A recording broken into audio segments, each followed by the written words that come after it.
आगे स्टार्ट करते हैं बेटा सेल साइकिल और सेल डिवीजन में। कल हमने क्या क्या पढ़ा था, जी जीरो फेज, जी वन फेज, एस फेज, जी टू फेज। उसके बाद देखो जो एम फेज होती है हमारी, एम फेज और जी वन फेज के पहले एक और फेज होती है जी जीरो फेज। जी जीरो फेज इसको और क्या बोलते हैं, क्विसेंट स्टेज भी बोलते हैं, क्विसेंट स्टेज। ठीक है, तो यहाँ पे क्या होता है, जो सेल होते हैं ना वो मेटाबॉलिकली एक्टिव तो होती है सेल, बट डिवाइड नहीं करती है। सेल मेटाबॉलिकली एक्टिव होती है बट सेल डिवाइड नहीं करती है यहाँ पे। और क्या होता है, जो सेल साइकिल होती है, सेल साइकिल से क्या करती है, सेल साइकिल से एग्जिट ले लेती है, सेल साइकिल से बाहर निकल जाती है सेल। उसके बाद है they divide when signal arrives. वो तब डिवाइड करेंगी जब उनको कोई बोलेगा, बिना बोले काम नहीं करेंगी। जब सिग्नल मिलेगा तो सेल डिवाइड भी करेगी यहाँ पे। फॉर एग्जांपल फिब्रोब्लास्ट, जैसे जो फिब्रोब्लास्ट सेल होती है हमारे, जब उनको सिग्नल मिलता है तो वो डिवाइड करती है। ठीक है, उसके बाद है एम फेज, माइटोसिस। माइटोसिस में क्या होता है बेटा, सबसे पहली लाइन तो ये है कि माइटोसिस जो होती है वो रिडक्शनल डिवीजन होती है, इक्वेशनल डिवीजन होती है माइटोसिस के अंदर। तो जो माइटोसिस होती है उसमें इक्वेशनल डिवीजन होती है, क्रोमोसोम नंबर सेम रहते हैं उसमें। उसके बाद है ये कौन सी सेल में होता है, सोमेटिक सेल्स में होती है या जर्म सेल्स में होती है। तो जो माइटोसिस होती है वो सोमेटिक सेल्स में होती है। उसके बाद है कि इसमें वेरिएशंस होती है या नहीं होती है। वेरिएशंस कहाँ से होंगी, उसमें क्रॉसिंग ओवर ही नहीं होती है। माइटोसिस में कोई वेरिएशंस नहीं होती, क्यों, क्योंकि कोई क्रॉसिंग ओवर भी नहीं होती है वहां पे। उसके बाद है कि इवोल्यूशन में उसका कोई काम है या नहीं है, इवोल्यूशन में कोई रोल है या नहीं है, उसमें इवोल्यूशन होगा या नहीं होगा। इसमें कोई इवोल्यूशन नहीं होगा बेटा। उसके बाद है रीजनरेशन, हाँ इवोल्यूशन नहीं होगा बट इसमें रीजनरेशन की कैपेसिटी होती है। उसके बाद माइटोसिस के दो पार्ट, इंटरफेज और एमफेज। इंटरफेज में G1S और G2, एमफेज में कैरियोकाइनेसिस और cytokinesis. Karyokinesis division of nucleus, cytokinesis division of cell. तो कैरियोकाइनेसिस में अलग अलग फेज है, प्रोफेज, मेटाफेज, एनाफेज, टेलोफेज। ये सारे पढ़ेंगे अब हम एक एक करके। तो सबसे पहले बेटा प्रोफेज। प्रोफेज में ये डायग्राम है हमारे पास, डायग्राम है, इसमें ये क्या है, सेंट्रियोल्स। सेंट्रियोल्स हैं, सेंट्रियोल्स के ऊपर जो ये ऐसे ऐसे फाइबर की तरह से ऊपर निकले हुए हैं, ये क्या है, एस्ट्रल फाइबर्स। ये क्या है हमारे क्रोमोसोम्स। क्रोमोसोम जो क्रोमोसोम के साथ नहीं अटके हुए हैं उनको बोलते हैं कंटीन्यूअस फाइबर्स, जिनमें क्रोमोसोम अटके हुए हैं उनको बोलते हैं बेटा डिसकंटीन्यूअस फाइबर्स। ठीक है, तो जो प्रोफेज होती है, प्रोफेज में क्या होता है, अर्ली प्रोफेज और लेट प्रोफेज दो लिखी हुई हैं। तो अर्ली प्रोफेज में क्या होता है, nuclear membrane starts to disappear. जो न्यूक्लियर मेम्ब्रेन होती है वो डिसअपीयर होना स्टार्ट कर देती है। उसके बाद है जो अपनी ऑर्गनलीज होती है, जैसे ईआर है, गोल्जी है, न्यूक्लियोलस है, वो भी क्या हो जाती है, डिसअपीयर हो जाती है। क्रोमोसोम्स की कंडेंसेशन हो जाती है। प्रोफेज में क्या होता है, क्रोमोसोम्स कंडेंस फॉर्म में हो जाते हैं। अगर यहाँ पे हम 2n वैल्यू 2c वैल्यू देखें तो कैसे करेंगे बेटा, 2n value number of chromosome कितने हैं, 1 2 3 4। तो 2n वैल्यू कितनी होगी, 4। 2c वैल्यू कितनी थी कि उसके अंदर डीएनए का कंटेंट कितना है, तो 2c वैल्यू कितनी हो जाएगी, 1 2 3 4 5 6 7 8।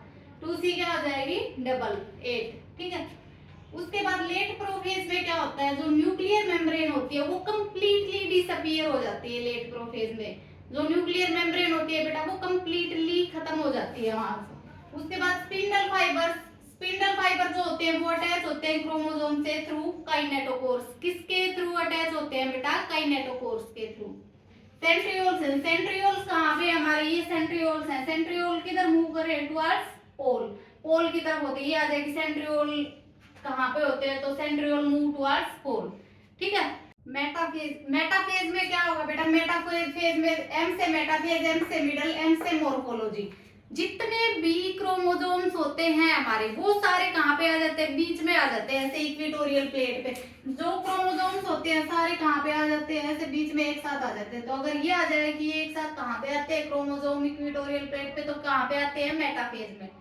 दूसरा है मोर्फोलॉजी। मोर्फोलॉजी बताते हैं क्रोमोसोम की कि उनकी शेप कैसी है, कैसी शेप है क्रोमोसोम की। तो चार है ये, मेटासेंट्रिक, सब मेटासेंट्रिक, एक्रोसेंट्रिक और टीलोसेंट्रिक। जो मेटासेंट्रिक होते हैं उनकी शेप होती है वी शेप की, वी लिखते हैं ना वैसे, ऐसी शेप होती है मेटासेंट्रिक की। सब मेटासेंट्रिक की एल, एक्रोसेंट्रिक की जे और टीलो टीलोसेंट्रिक की आई। तो सबसे एम से मेटाफेज है, एम से मिडल है, एम से मॉर्फोलॉजी है। सारे क्रोमोसोम कहाँ जाते हैं हमारे मेटाफेज में? इक्वेटोरियल प्लेट पे। और क्या है इसकी शेप है, शेप को कैसे याद रखना? VLJI, VLJI।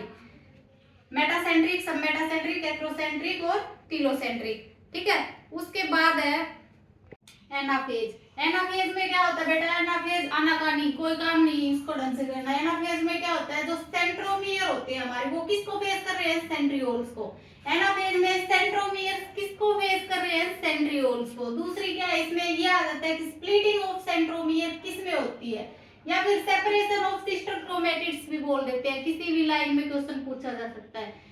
Splitting of centromere किसमें होती है? एनाफेज में होती है। सेपरेशन ऑफ सिस्टर क्रोमेटिड्स भी किसमें होता है? एनाफेज में होता है। इसमें जो क्रोमोसोम्स होते हैं वो मूव करते हैं टुवर्ड्स पोल, पोल की तरफ मूव करते हैं। देखो ये क्या है? हमारी सिस्टर क्रोमेटिड्स है। सिस्टर क्रोमेटिड्स क्या होगी? अलग अलग होगी। सेंट्रोमियर का भी क्या, सेंट्रोमियर की क्या होगी? स्प्लिटिंग होगी। सेंट्रोमियर किसको फेस कर रहे हैं? सेंट्रियोल को। जो क्रोमोसोम्स है टुवर्ड्स पोल। ठीक है, उसके बाद है टीलोफेज। टीलोफेज में क्या होगा बेटा? टीलोफेज में जो हमने प्रोफेज में पढ़ा था, प्रोफेज का एकदम अपोजिट है टीलोफेज। प्रोफेज में क्या हो रहा था हमारे पास? प्रोफेज में जो क्रोमोसोम्स थे, क्रोमोसोम्स का क्या हो रहा था? कंडेंसेशन। टीलोफेज में क्या होगा? क्रोमोसोम्स का डीकंडेंसेशन।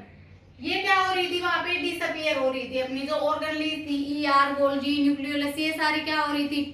प्रोफेज में डिसअपियर। यहाँ पे टेलोफेज में दोबारा से रीअपियर होना स्टार्ट कर देगी। न्यूक्लियर मेम्ब्रेन भी रीअपियर होगी। प्रोफेज में न्यूक्लियर मेम्ब्रेन डिसअपियर। एक सेल से कितने न्यूक्लियस बन गए? एक सेल में 2 न्यूक्लियस बन गए। अगर यहाँ पे 2n वैल्यू देखे और 2c वैल्यू देखे, 2n वैल्यू देखे तो क्या रहेगी? सेम। नंबर ऑफ क्रोमोसोम्स कितने हैं? सेम। अगर 2c वैल्यू देखे तो c वैल्यू इसमें क्या हो जाएगी बेटा? DNA की जो अमाउंट है टेलोफेज में क्या हो जाएगी? हाफ हो जाएगी। ये याद रखना है। एक सेल से 2 न्यूक्लियस बन गए, 2n वैल्यू क्या रहेगी? 2n वैल्यू रहेगी सेम। n का क्या होता है? Number of chromosome. Number of chromosomes कितने हैं इसमें? सेम है, 4। 2c वैल्यू क्या हो जाएगी? इसमें हाफ हो जाएगी। ठीक है, उसके बाद है बेटा साइटोकाइनेसिस। साइटोकाइनेसिस में क्या है? Division of cytoplasm, division of cell. तो सेल कैसे? जैसे पैरामीटर देखे हमने सेंट्रियोल। सेंट्रियोल अगर हम देखें प्लांट सेल में, क्या सेंट्रियोल प्लांट सेल में सेंट्रियोल प्रेजेंट होते हैं या नहीं होते? तो प्लांट सेल में सेंट्रियोल प्रेजेंट नहीं होते। सेंट्रियोल किसमें होते हैं? एनिमल सेल में। तो एनिमल सेल में सेंट्रियोल प्रेजेंट होते हैं और प्लांट सेल में सेंट्रियोल एब्सेंट होते हैं। उसके बाद है एस्टर फाइबर्स। एस्टर फाइबर्स जो उसके ऊपर ऐसे ऐसे ऐसे ऐसे वो फाइबर से निकले हुए थे, उनको क्या बोलते हैं? Aster fibres. तो एस्टर फाइबर्स क्या प्लांट में प्रेजेंट होते हैं या नहीं होते? एस्टर फाइबर्स भी बेटा प्लांट में प्रेजेंट नहीं होते, इसलिए उसको क्या बोलते हैं? एनएस्ट्रल। एनिमल्स में प्रेजेंट होते हैं। उसके बाद है पैटर्न। जो प्लांट होते हैं, प्लांट के अंदर सेंट्रीफ्यूगल होता है, और जो एनिमल्स होते हैं, एनिमल्स में सेंट्रीपिटल होता है। तो सेंट्रीफ्यूगल में क्या होता है? ये सेल है मान लो हमारे पास, तो ये क्या करेगी? ये ऐसे बाहर की तरफ निकलेगी। सेल है, सेल ऐसे बाहर की तरफ आएगी। बाहर की तरफ आएगी तो क्या हो जाएगी? यहाँ पे क्या ऐसे बन जाएगी, और ये क्या है बीच में? Cell plate. यहाँ पे फिर क्या होगा? दोबारा से